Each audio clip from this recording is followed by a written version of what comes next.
اور حضرت عیسیٰ کے اپنے الفاظ بھی بتا دیے گئے کہ حضرت عیسیٰ علیہ السلام تو خود یہ کہتے رہے کہ میں اللہ کا عبد ہوں۔ سورہ مریم میں جب حضرت عیسیٰ علیہ السلام کی پیدائش ہوئی، ولادت ہوئی، تو حضرت مریم سلام اللہ علیہا جو والدہ ماجدہ ہیں، آپ جب اٹھا کے لائیں اپنے آبادی میں، اپنے علاقے میں، تو لوگوں نے طرح طرح کی باتیں اور الزامات عائد کیے، تو حضرت مریم سلام اللہ علیہا کی طرف وحی آئی کہ آپ نے نہیں بولنا بلکہ اشارہ کر دینا ہے۔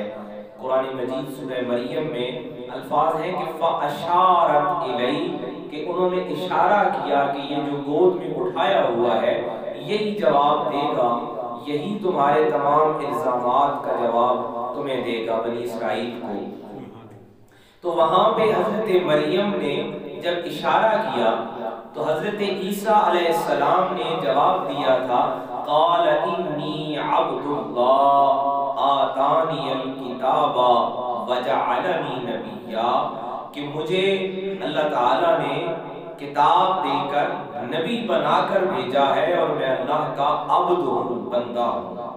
یہاں بھی وہی لفظ ایک اور انداز میں فرمایا وقال المسیح یا بنی اسرائیل اعبدوا اللہ ربی و ربکم، کہ اے بنی اسرائیل، اب یہ بنی اسرائیل کا ہی ایک حصہ ہے کہ جنہوں نے حضرت عیسیٰ علیہ السلام کے بارے میں غلط عقائد، اس سے پچھلی آیات میں ہم یہ پڑھ رہے تھے کہ بنی اسرائیل سے عہد کیا گیا تھا، اللہ تعالیٰ کی طرف سے میثاق ہوا تھا، معاہدہ ہوا تھا کہ ہم تمہیں بہت عزتیں دیں گے، شرف دیں گے، سعادتیں دیں گے، عزت اور مقام دیں گے، عظمت دیں گے، تمہاری طرف سے ایک کام ہونا ہے کہ تم نے ہمارے رسولوں پر ایمان لانا ہے۔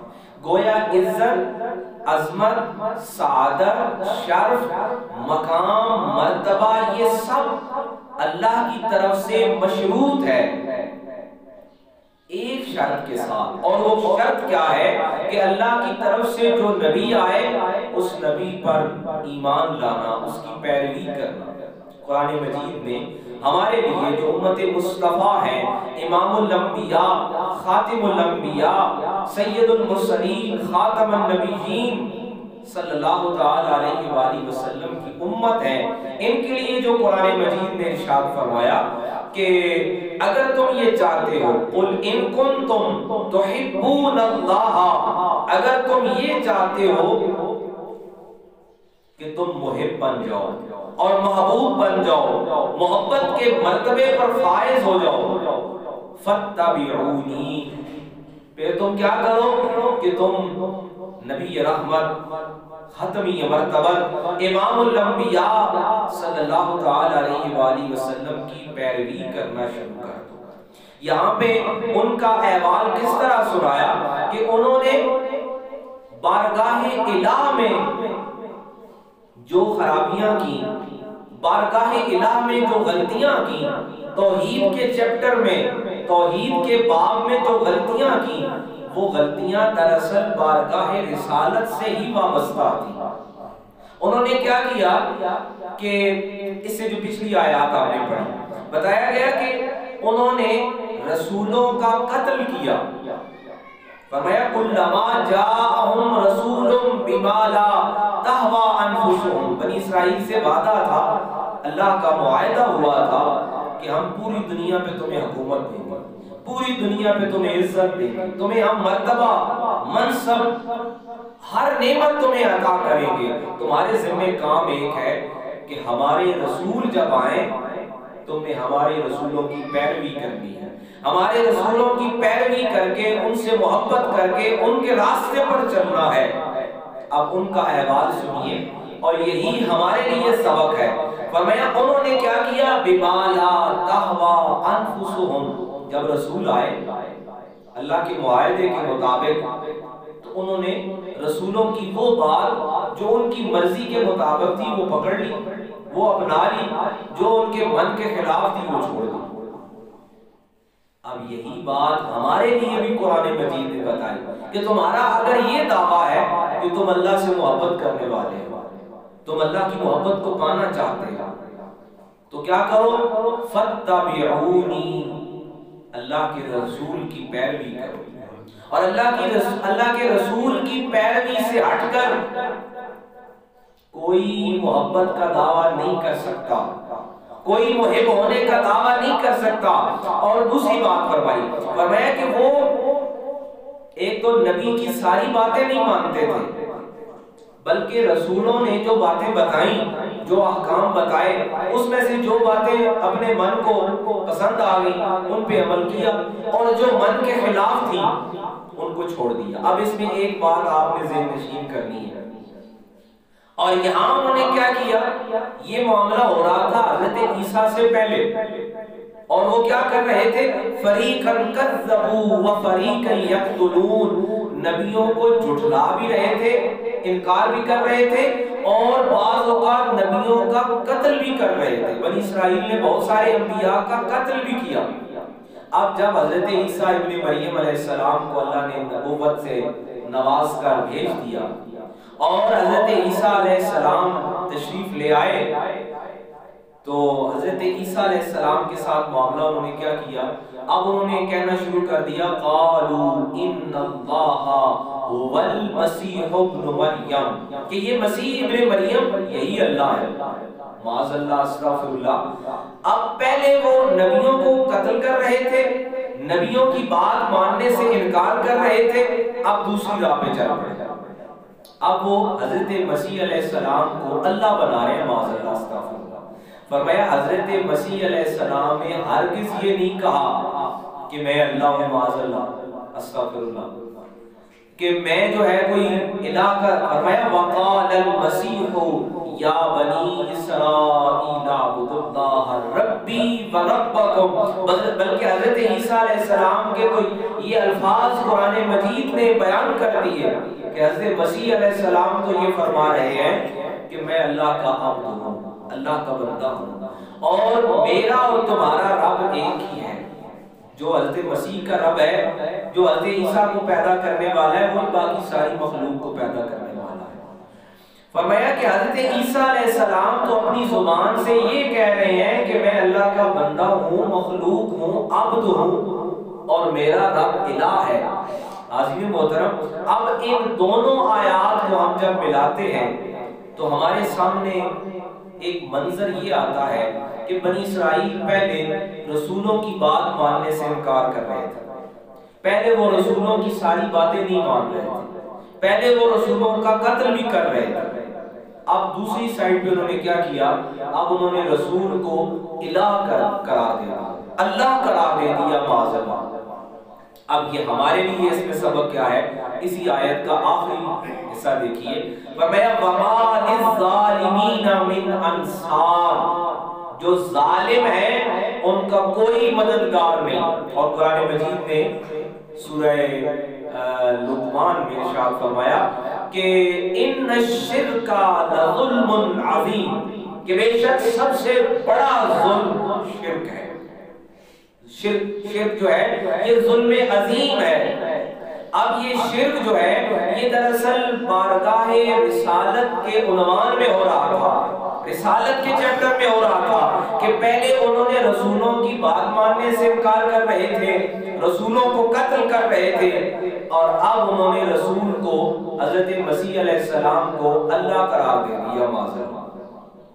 اب فرمایا کہ یہ جو طریقہ ہے، یعنی یہ دونوں حالتیں، اس کو کہتے ہیں افراط و تفریط، یہ دونوں حالتیں کفر کی حالتیں ہیں. اب امت مصطفیٰ کے لیے، جس کے لیے قرآن مجید میں ارشاد فرمایا کنتم خیر امہ، کہ تم سب سے بہترین امت ہو. اب تمہارے لیے کیا اللہ کریم ان میں راستہ بتانا چاہتا ہے؟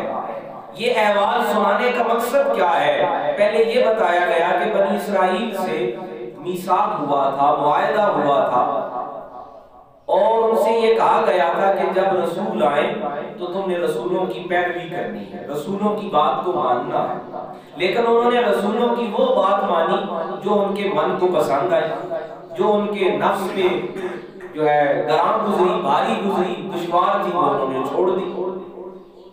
یعنی رسول کے بارے میں رسالت کے باب میں کبھی بھی عقل سے نہیں سوچنا۔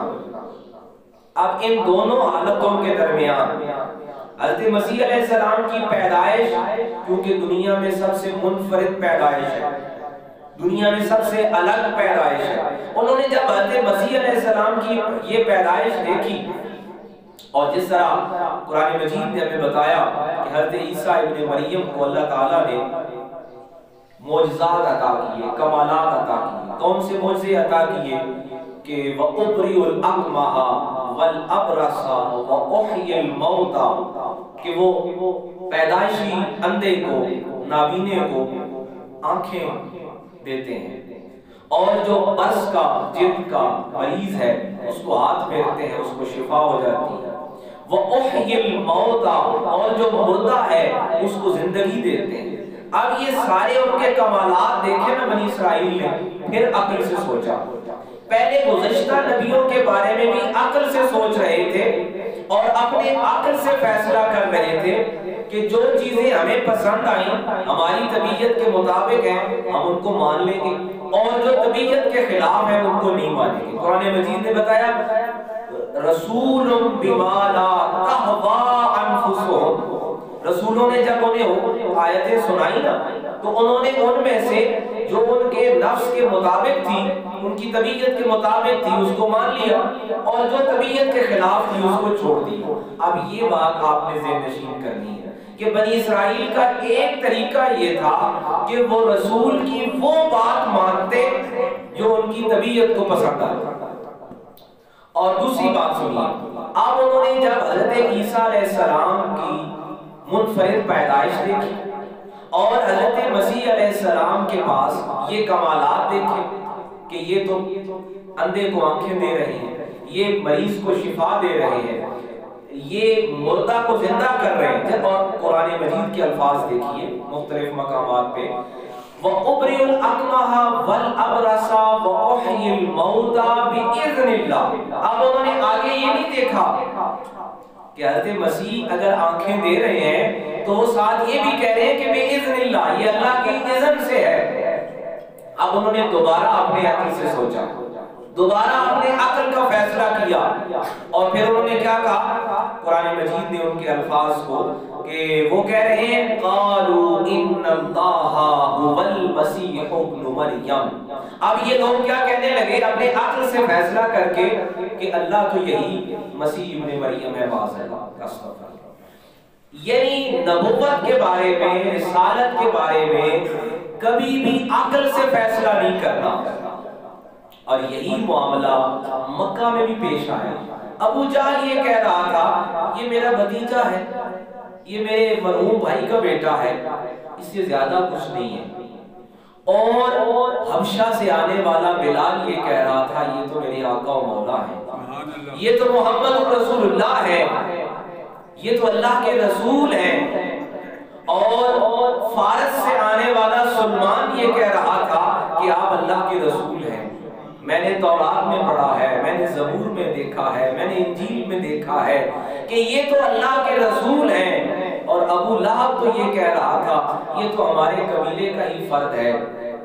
فرمایا کہ رسول کے بارے میں، اور شرک کا پیمانہ بھی یہی ہے، توحید کا پیمانہ بھی یہی ہے کہ جب ہم بارگاہ رسالت کو اپنی عقل سے، اپنی سمجھ سے، اپنے علم سے پرکھنا شروع کر دیتے ہیں، اور یہی بات عاشقوں کے سالار خلیفہ بلا فصل سیدنا امیر المومنین ابو بکر صدیق رضی اللہ تعالیٰ عنہ نے فرمائی۔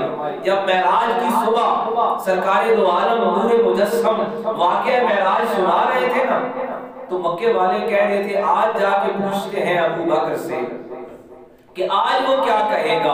اور جب انہوں نے سارا واقعہ سنایا نا، اور پھر انہوں نے کہا کہ اب اس کو مانو گے، تو انہوں نے پوچھا کہ یہ کہا کس نے ہے، یہ کہو کہ یہ بتاؤ کہ یہ کہا کس نے ہے۔ کہا تمہارے دوست نے جس کا تم ساتھ دیتے ہو، یہ محمد بن عبداللہ نے کہا ہے۔ کہا بس چپ ہو جاؤ، جب محمد بن عبداللہ کہہ رہے ہیں تو وہ جو کہہ رہے ہیں وہ حق اور عقل سے نہیں سوچنا، اپنے علم سے نہیں سوچنا، اور نبوت کا معاملہ یہی ہے، رسالت کا معاملہ یہی ہے کہ رسالت کے معاملے میں جس نے بھی عقل سے سوچا، قرآن مجید کی یہ آیات ہمیں بار بار بتا رہی ہے کہ یہود ہیں یا نصارہ ہیں، دونوں اس لیے گمراہ ہیں کہ انہوں نے رسالت کے بارے میں اپنے عقل سے سوچا، کبھی انہوں نے رسولوں کا قتل کیا، کبھی انہوں نے رسولوں کا انکار کیا، اور کبھی رسولوں کو الہ بنا دیا۔ لہٰذا امت مصطفیٰ فیصلہ اب تمہارے لیے ہے، اب اختیار تمہارے پاس ہے کہ رسول کے بارے میں، بارگاہ رسالت کے بارے میں کبھی بھی عقل سے نہیں سوچنا، بلکہ رسول کے بارے میں تو جو قرآن نے کہا وہ فیصلہ کرنا ہے، اور قرآن نے کہا وَمَا أَرْسَلْنَاكَ إِلَّا رَحْمَةً لِلْعَالَمِينَ، اور قرآن نے تو کہا مَا كَانَ مُحَمَّدٌ أَبَا أَحَدٍ مِّن رِجَالِكُمْ وَلَٰكِن رَّسُولَ اللَّهِ وَخَاتَمَ النَّبِيِّينَ۔ لہٰذا بارگاہ رسالت کے چیپٹر میں، رسالت کے عنوان میں باقی سارے فیصلے عقل سے کرنے ہیں۔ سیدنا ابوبکر صدیق مکہ مکرمہ میں بڑے عاقل سمجھے جاتے تھے، منصف اور عادل مانے جاتے تھے، قریش کے ہاں فیصلے کرنے والے تھے، مگر فرمایا کہ اگر محمد رسول اللہ کی بات ہے پھر اپنے عقل سے نہیں سوچنا، پھر اپنے علم سے نہیں سوچنا، بلکہ ان کی ذات کو سامنے رکھ کے فیصلہ کرنا ہے۔ تو لہٰذا عظیم محترم، قرآن مجید کی یہ آیات ہمیں بول بول کر دعوت فکر دے رہی ہے کہ رسالت مآب حضور ختمی مرتبہ صلی اللہ علیہ وآلہ وسلم کے بارے میں جو بھی نظریہ رکھنا ہے، جو بھی خیال قائم کرنا ہے، وہ عقل کے پیمانے پر نہیں۔